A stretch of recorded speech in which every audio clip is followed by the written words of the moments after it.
네, 오늘 우리에게 주신 하나님의 말씀은 마태복음 5장 17절에서 20절 말씀입니다. 마태복음 5장 17절에서 20절 말씀입니다. 같이 읽겠습니다. 시작. 내가 율법이나 선지자를 폐하러 온 줄로 생각하지 말라. 폐하러 온 것이 아니요 완전하게 하려 함이라. 진실로 너희에게 이르노니 천지가 없어지기 전에는 율법의 1.1획도 결코 없어지지 아니하고 다 이루리라. 그러므로 누구든지 이 계명 중에 지극히 작은 것 하나라도 버리고 또 그같이 사람을 가르치는 자는 천국에서 지극히 작다 일컬음을 받을 것이요 누구든지 이를 행하며 가르치는 자는 천국에서 크다 일컬음을 받으리라. 내가 너희에게 이르노니 너희 의가 서기관과 바리새인보다 더 낫지 못하면 결코 천국에 들어가지 못하리라. 아멘. 네, 우리가 산상수훈 계속 이렇게 배워가고 있습니다. 오늘은 9번째 시간이고요. 제목은 율법과 율법주의입니다. 좀 덥지 않으신가요? 조금만 낮춰주시고 추우면 또 올려주시면 감사하겠습니다. 율법과 율법주의 제목으로 말씀 대언하겠습니다. 첫 번째, 예수님은 율법을 완전하게 하러 오셨습니다.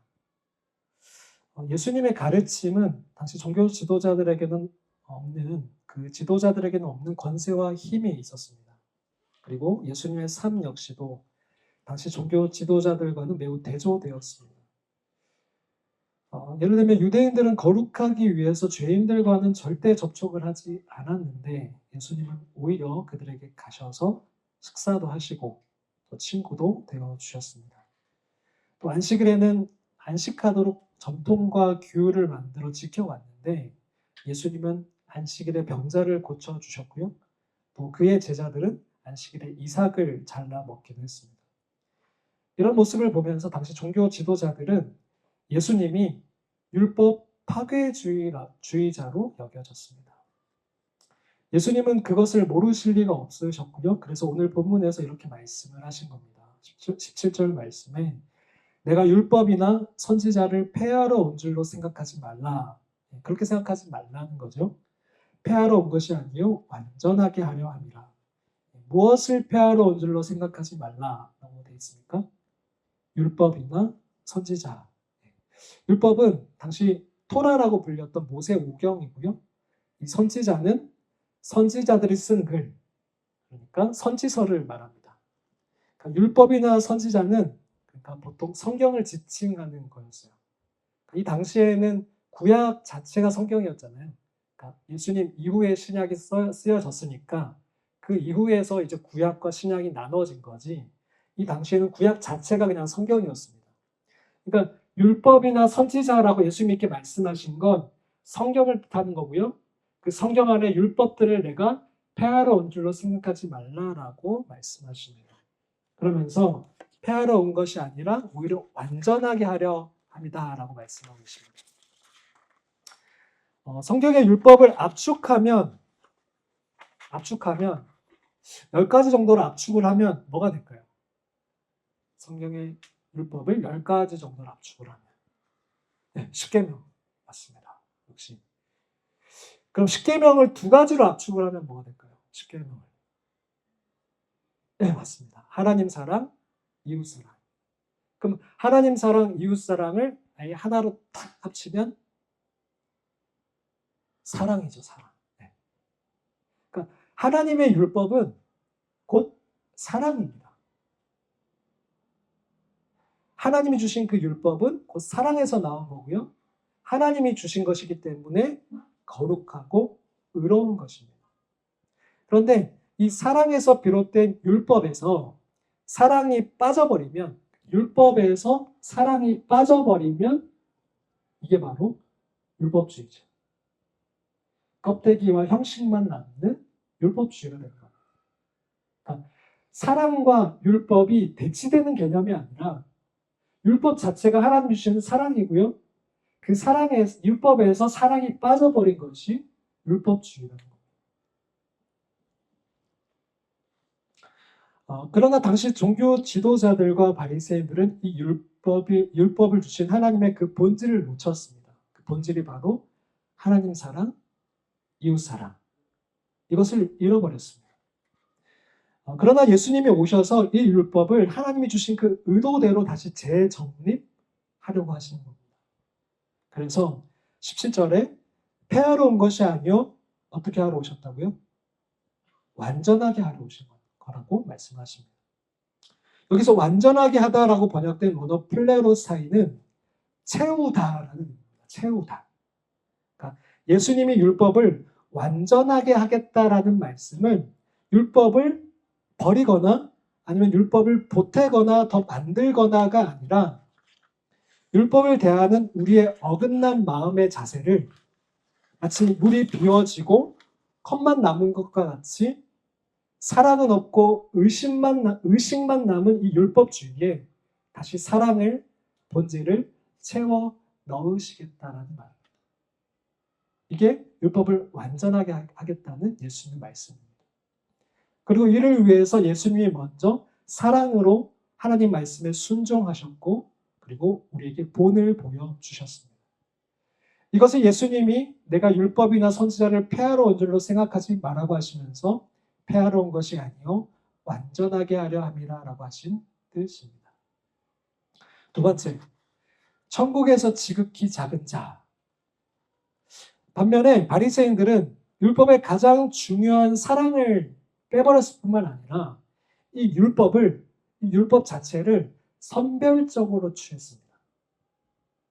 율법에서 사랑을 빼버린 것뿐만 아니라 이 율법 자체를 선별적으로 취했습니다. 그래서 19절 말씀에 그러므로 누구든지 이 계명 중에 지극히 작은 것 하나라도 버리고 계명을 버리고 또 그같이 사람을 가르치는 자는 그런 자가 있다라는 말이죠. 그런 자는 천국에서 지극히 작다라고 일컬음을 받을 것이다 라고 예수님이 말씀하십니다. 여기서 계명 중 지극히 작은 것 하나라도 버린다라는 것은 그것은 잘못됐다라는 말씀을 하신 거죠. 예수님이. 17절의 율법을 아까 전에 예수님이 내가 폐하러 오지 않았다라고 그 폐하다라는 단어를 쓰셨어요. 그 폐하다라는 말은 헬라어로 리오라는 말인데 이건 완전히 허물어 버린다라는 뜻입니다. 그러니까 나는 완전히 율법을 허물러 온 것이 아니라 아까 채우러 오셨다라고 하셨죠. 근데 19절에서 이 계명 중에 지극히 작은 것 하나라도 버리는 자가 있다라고 말씀하시는데 이 버리다라는 말은 아까 리오가 아니라 카타리오라는 말입니다. 카타리오. 이 말은 무슨 말이냐면 전체를 허물어 버리는 게 아니라 한 부분만을 버린다는 겁니다. 한 부분만을 자기 임의대로 취하지 않는 것을 의미합니다. 그러니까 스스로 생각을 해서 율법을 선별적으로 취한다라는 말입니다. 그리고 이렇게 가르치는 자는 천국에서 지극히 작다라고 경고하시는 겁니다. 여러분, 사람과의 관계에서도 중요한 것이 서로의 말을 듣는 거잖아요. 서로의 말을 존중하는 겁니다. 작은 말이라도 흘려 듣지 않는 거죠. 상대방을 이렇게 조롱할 때 말을 하고 있는데도 막 못 들은 척 하잖아요. 우리 애들이 그렇게 싸우더라고요. 말을 하면 못 들은 척 해요. 막. 이거 상대방을 놀리는 거잖아요. 애들을 보면 선생님이나 엄마가 뭘 시키면 바로 잘 안 해요. 내는 하는데 바로 안 해. 엄마나 선생님들이 슬슬 이제 올라오시죠. 그러면서 처음엔 좋게 얘기했는데 나중에는 해! 라고 이렇게 강하게 얘기하십니다. 그러면서 엄마들이 하는 말이 뭐예요? 엄마가 꼭 이렇게 화를 내면서 얘기하지 듣니? 이렇게 얘기하시죠. 자주 들었던 말이죠.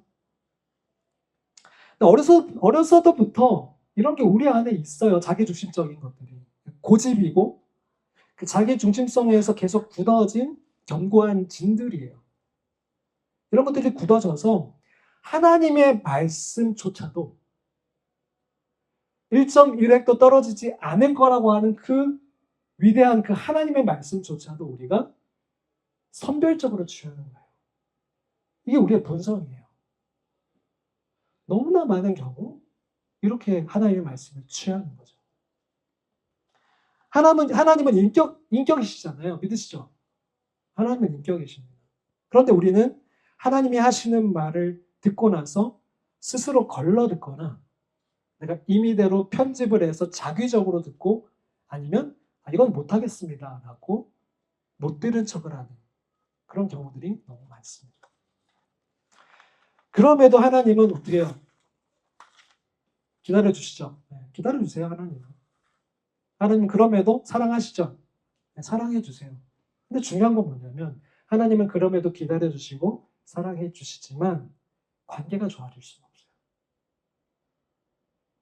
친밀한 관계로 갈 수는 없어요. 유대인들과 바리새인들도 정확히 그렇게 했습니다. 그들이 하나님의 말씀을 잘 지킨다고 하면서도 얼마나 교묘하게 자기 중심적으로 율법을 변형시켰는지 오늘 마태복음 5장 그 하반부에 쭉 보면 예수님이 율법을 재정립하시는데 그들이 얼마나 말씀을 선변적으로 취했는지를 볼 수가 있습니다. 한 가지만 보겠습니다. 마태복음 5장 43절 말씀인데요. 같이 한번 읽어주시죠. 시작.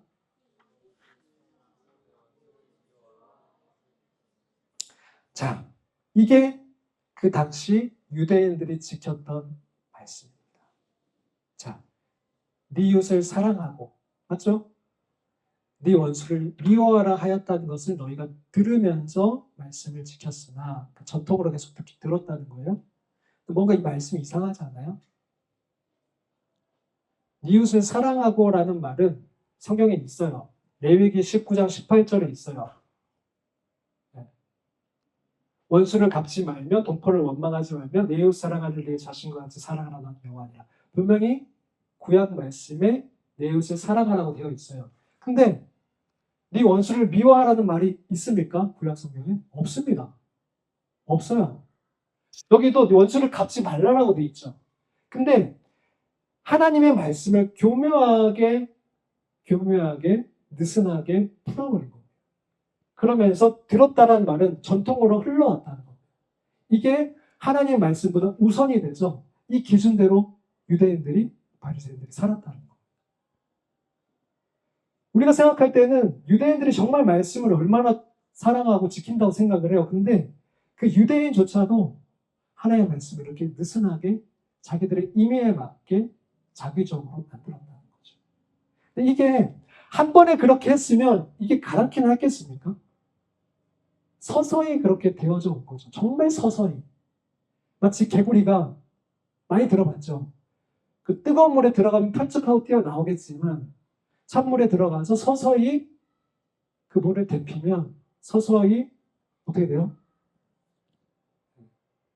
네, 정말 그런 게 되는 것처럼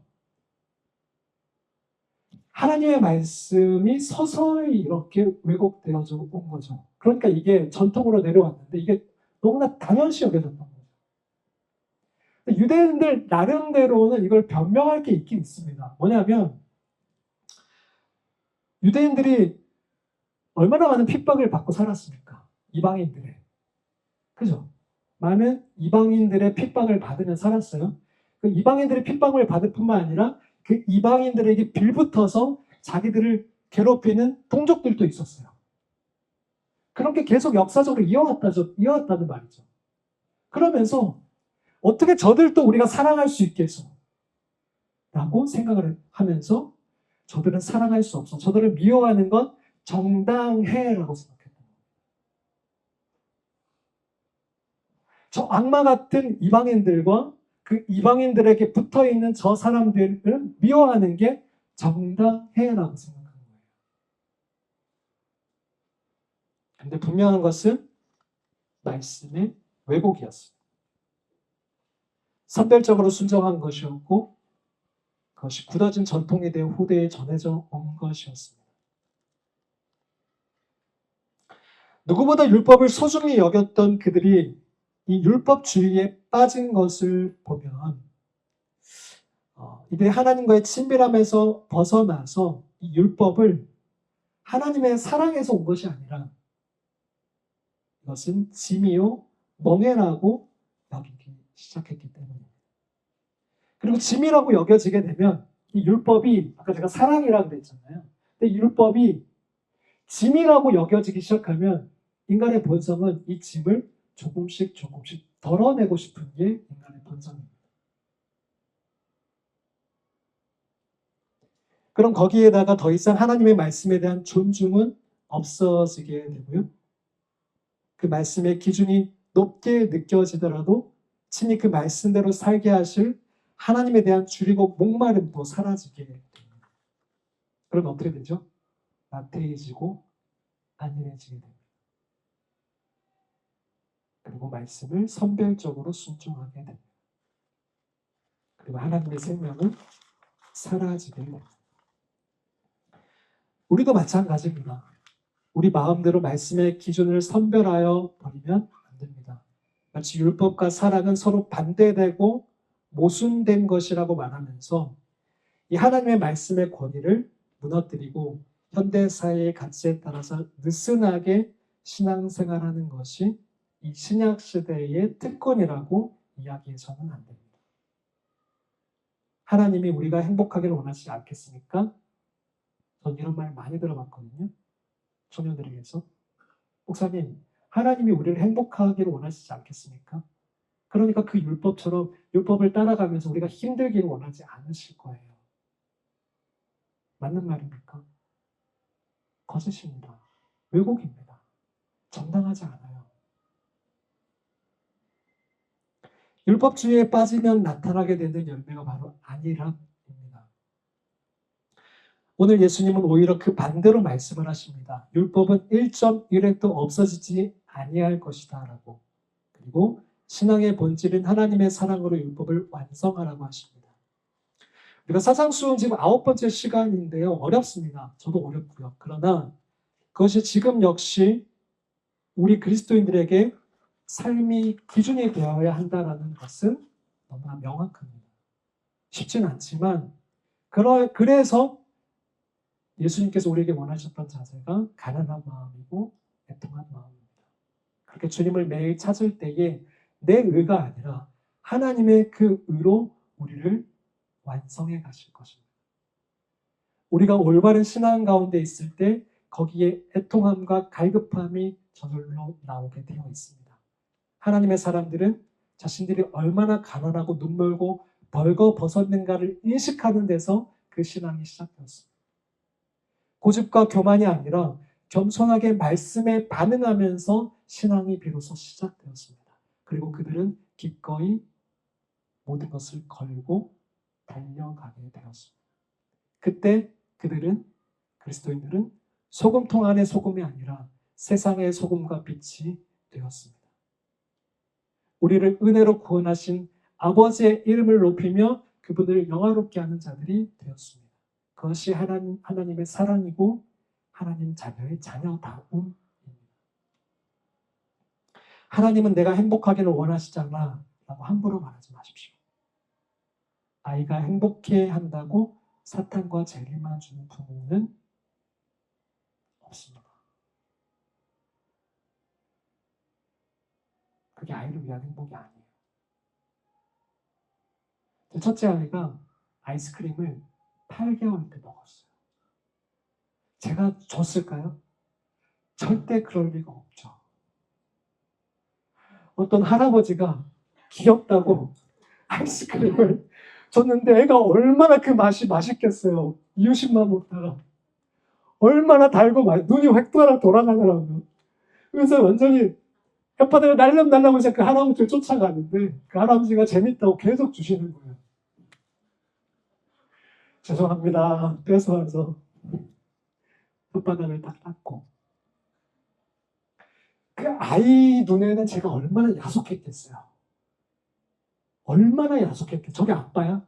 이렇게 맛있는 걸? 저 할아버지가 내 아빠야. 라고 생각하지 않았겠어요? 근데 아빠는 결코 그렇게 키우지 않아요. 오해하지 마세요. 하나님이 나를 행복하기를 원하지 않으시겠어? 정말 그게 행복일까요?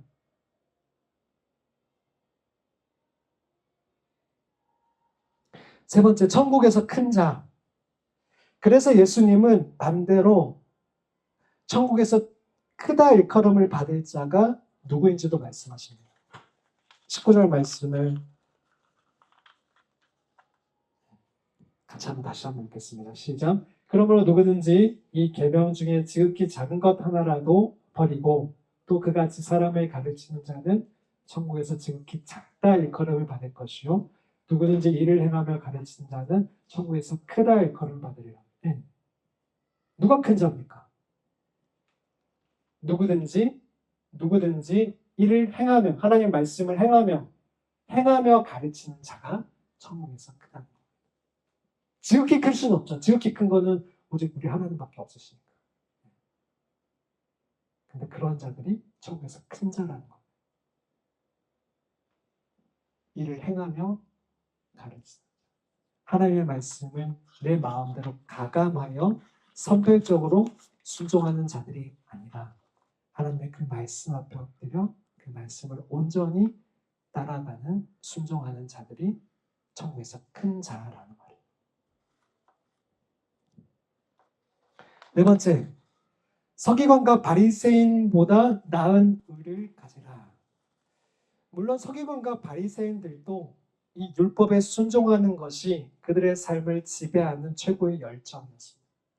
그래서 이 십계명을 613가지로 이렇게 늘려서 말씀을 지켰는데 248가지의 명령과 365가지의 금지사항을 만들고 모두 지키려고 애썼습니다.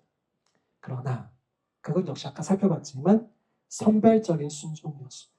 자기들에게 맞춘 순종이었어요. 아무리 늘린다라고 점점 더 그 말씀을 많이 늘린다라고 그 말씀이 온전해지는 게 아니죠. 더군다나 하나님보다 자기를 위한 의에서 나온 것이었습니다. 그러니까 그 말씀을 지키는 것조차도 하나님을 위한 것이 아니라 이웃을 위한 것이 아니라 자기를 위한 것이었습니다. 서기관과 바리새인들은 율법을 지키는 것이 하나님 사랑, 이웃 사랑이 아니라 결국 자기 사랑이었어요. 그들은 하나님을 드러내고 높이고 영화롭게 하려는 것이 아니었고 말은 그렇게 했어요. 그런데 결국은 돌아보면 자기를 기쁘게 하는 것이었고 자기의 이름을 높이고자 하는 것이었고 자기가 거룩한 자라고 여겨지는 것이었고 자기가 집중을 받고 자기가 칭찬을 듣고 자기가 유익을 얻고자 그 율법을 지켰다는 거예요. 결국 자기 사랑이었어요. 요한복음 12장 43절 말씀에 이렇게 되어 있습니다. 그들은 서기관과 바리새인들이죠. 그들은 사람의 영광을 하나님의 영광보다 더 사랑하였더라. 자기가 사람들에게 받는 그 영광을 하나님께 드리는 그 영광보다 더 사랑하였다는 거예요. 자기 사랑이죠. 누가복음의 바리새인과 세리의 기도를 보아도 그게 잘 나타납니다. 18장 9절, 누가복음 18장 9절 14절 말씀인데요. 또 자기를 의롭다라고 믿고 다른 사람을 멸시하는 자들에게 이 비유로 말씀하시되 두 사람이 기도하러 바리새인과 세리가 기도하러 올라가니 하나는 바리새인이요 하나는 세리라.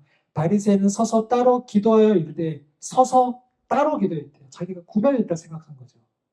하나님이여 나는 다른 사람들 곧 토색 물건을 빼앗는 강제로 빼앗는 것 불의 의를 행하지 않는 것 간음하는 것 하는 자들과 같이 아니하고 이 세리와도 같이 아니함을 감사하나이다.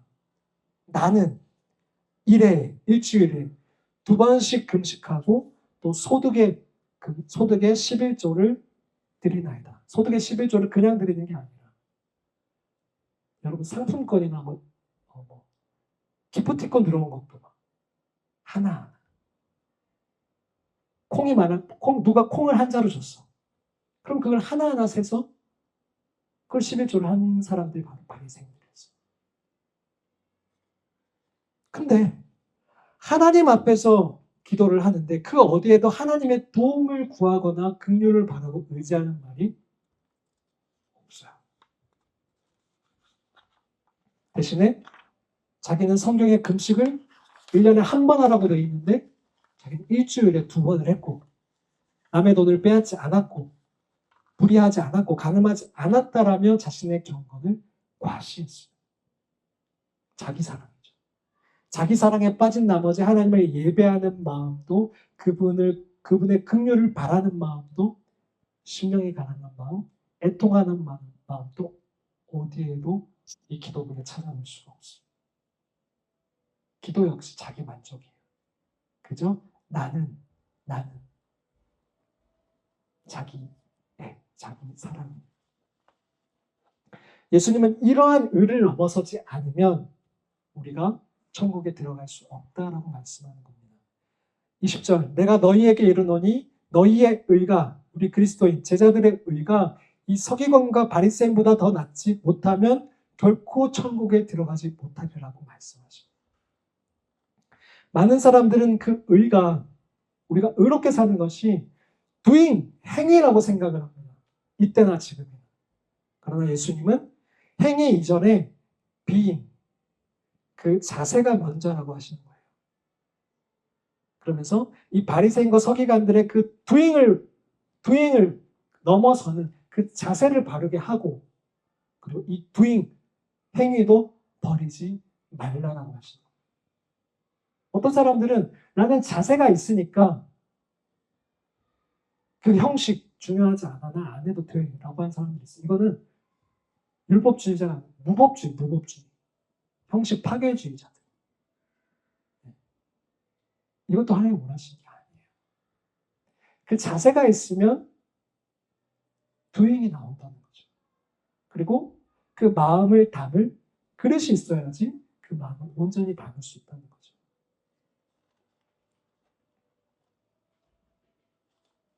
주님이 원하시는 거는 하나님에 대한 사랑에서, 그리고 그 사랑에서 나오는 이웃에 대한 사랑에서 바른 자세를 가지고 깊은 마음으로 하나님께 순종하고 가난한 마음으로 은혜를 구하며 하루하루 순종해 가는 것, 이게 바른 의라고 말씀하시는 겁니다. 그리고 나는 doing하지 않아도 being이 있다고 자신하면서 형식을 버리는 무법주의자가 되지 말고 서기관과 바리새인이 하는 그 doing, 행위도 버리지 말라라고 하십니다. being을 훈련해 가면서 doing은 저절로 나오게 되어 있는 것이기 때문입니다. 올바른 형식이 있어야 마음을 담을 수 있기 때문입니다. 말씀을 정리하겠습니다. 사무엘상에 보면 엘리 제사장 시대는 하나님을 떠나 있었어요. 그죠?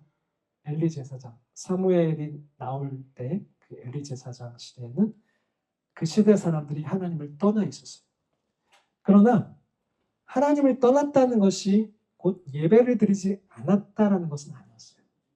여전히 그 시대에도 많은 제사를 드리고 있었기 때문에 그 사람들은 자기가 하나님을 떠난지를 몰랐어요. 그러다가 여러분이 잘 알다시피 전쟁이 터집니다.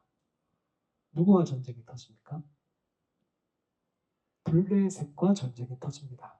결과는 패합니다. 4,000명이 죽습니다. 그러면서 왜 하나님이 우리와 함께하지 않으시는지 원인을 찾습니다. 그러면서 찾은 솔루션이 뭐냐면, 그렇지, 하나님의 법궤를 들고 다시 싸워보자 라는 것이죠. 그들은 또다시 하나님이 아닌 방법을 찾았습니다. 생각해낸 것이 언약궤를 들고 다시 전쟁을 해보자 였습니다. 언약궤는 이전에 하나님과 함께 하실 때 많은 역사가 있었던 게 맞습니다.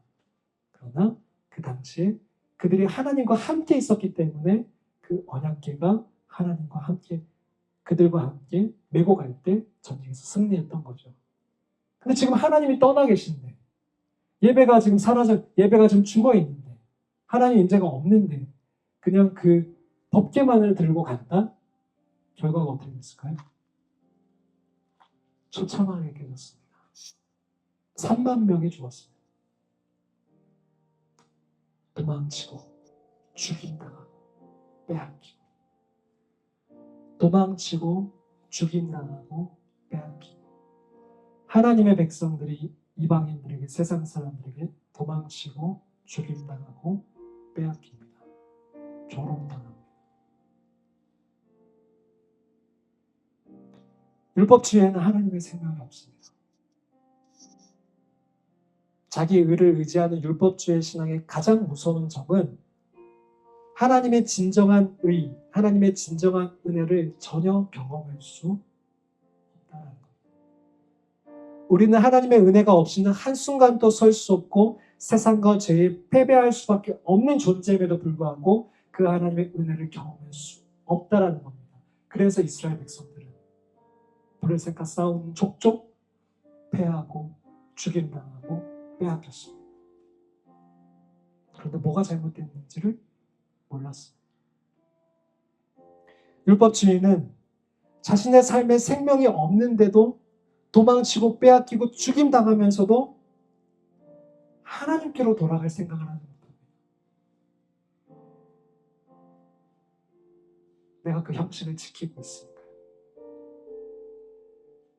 우리가 하나님의 생명이 없다면 더 강한 율법주의, 더 강한 훈련으로 언약궤를 찾는 것이 아니라 어쨌든 그 모든 것을 통해서 하나님께로 돌아가야 합니다.